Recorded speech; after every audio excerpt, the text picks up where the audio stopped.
எதிர்காலம் வரும், என் கடமை வரும், இந்த கூட்டத்தின் ஆட்டத்தை ஒழிப்பேன்.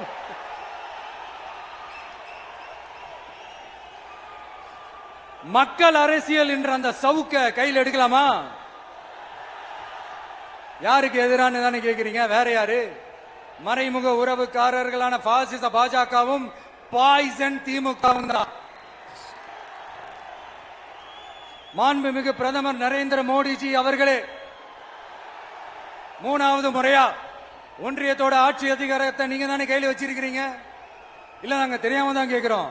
நீங்க ஆட்சிக்கு வந்தது ஒட்டுமொத்த மக்களுக்கும் நல்லது செய்யவா, இல்ல நம்மளுடைய இந்த இஸ்லாமிய நண்பர்களுக்கும் இஸ்லாமிய தோழர்களுக்கும் எதிராக சதி செய்யவா?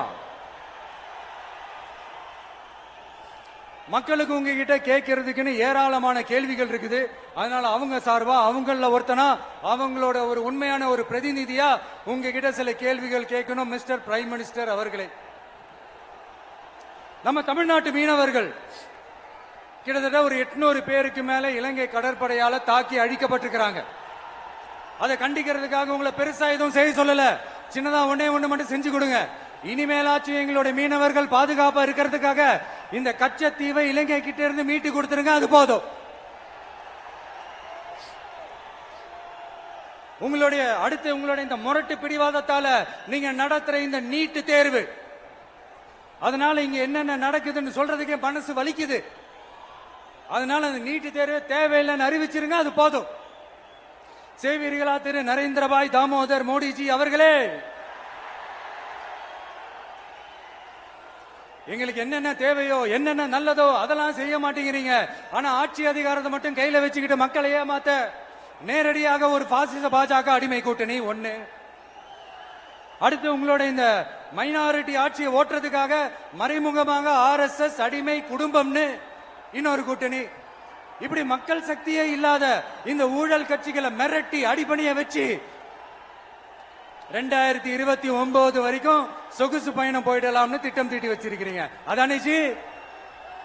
என்ன ஜி? ஒண்ணு மட்டும் சொல்றேன், தெரிஞ்சுக்கங்க.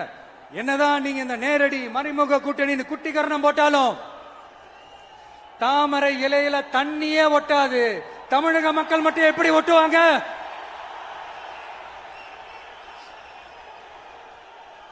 இங்க ஒரு MP சீட்டு கூட தரலன்றதுக்காக தமிழ்நாட்டுக்கும் தமிழ்நாட்டு மக்களுக்கும் எதுவுமே செய்யாம ஓரவஞ்சனை செய்யுது இந்த ஒன்றிய பாஜக அரசு.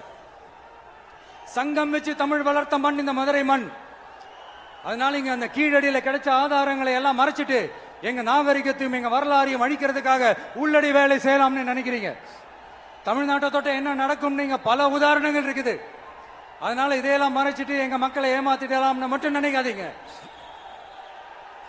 மத நல்லிணக்கத்திற்கு பெயர் பெற்ற இந்த மதுரை மண்ணிலிருந்து சொல்றேன், உங்க எண்ணமெல்லாம் ஒரு நாளும் ஈடேறாது.